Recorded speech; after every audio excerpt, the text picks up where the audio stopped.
कांग्रेस सांसद और लोकसभा में नेता विपक्ष राहुल गांधी को बीजेपी ने एक बार फिर निशाने पर लिया है।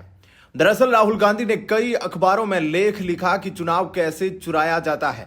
इस पर बीजेपी आईटी सेल के प्रमुख अमित मालवीय ने एक्स पर पोस्ट किया।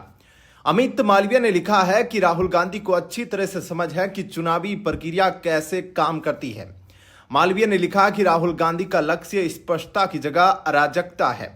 बीजेपी नेता ने कहा कि जब कांग्रेस तेलंगाना और कर्नाटक में चुनाव जीतती है तो उसी प्रणाली को निष्पक्ष और न्यायपूर्ण कहती है, लेकिन जब हरियाणा से महाराष्ट्र तक हारते हैं तो रोना धोना और साजिश की बात कहने लगते हैं।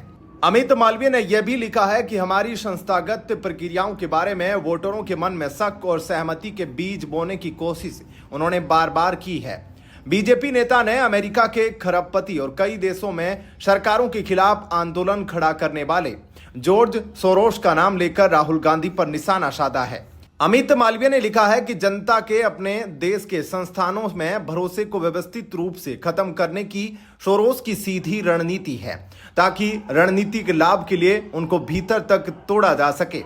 अमित मालवीय ने लिखा है कि भारत का लोकतंत्र मजबूत और संस्थाएं लचीली है। भारतीय वोटर समझदार है और किसी भी तरह की हेराफेरी से कोई बदलाव नहीं होने वाला। राहुल गांधी ने अखबारों में चुनावी प्रणाली पर सवाल उठाते हुए जो लेख लिखा उसे उन्होंने एक्स पर पोस्ट कर यह आरोप भी लगाया कि 2024 में महाराष्ट्र विधानसभा चुनाव लोकतंत्र में धांधली का खाका था। राहुल गांधी ने अपने आरोप के पक्ष में 5 तर्क भी दिए। पहला, चुनाव आयोग की नियुक्ति के लिए पैनल में धांधली। दूसरा, फर्जी वोटरों को वोटर लिस्ट में शामिल किया जाना। तीसरा, वोटिंग का प्रतिशत बढ़ाना।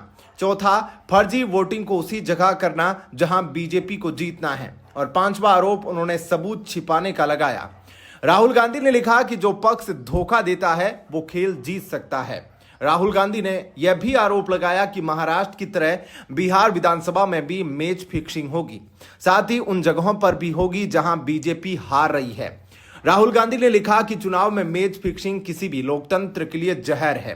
राहुल गांधी के इस पोस्ट पर तमाम यूजर्स ने प्रतिक्रिया दी है। एक यूजर ने कहा है कि बिहार चुनाव हारने जा रहे हैं, इसलिए पहले से ही माहौल बनाने में लगे हैं।